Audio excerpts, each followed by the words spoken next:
Hey guys, kumusta kayo? Sana nasa mabuting kalagayan kayo ngayon. Ako nga pala si Teng. Lagi nagpapaalala na enjoyin lang ang buhay kahit mahirap.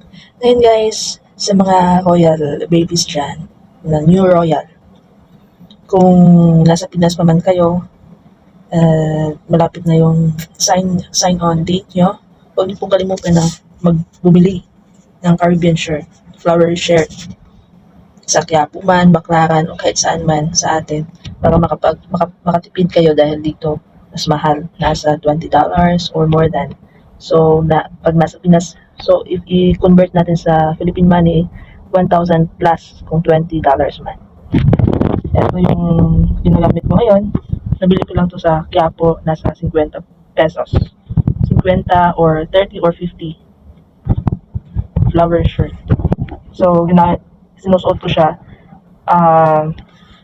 nung nakaraang kontrata ko pa. Ito lang. Kahit isa man lang.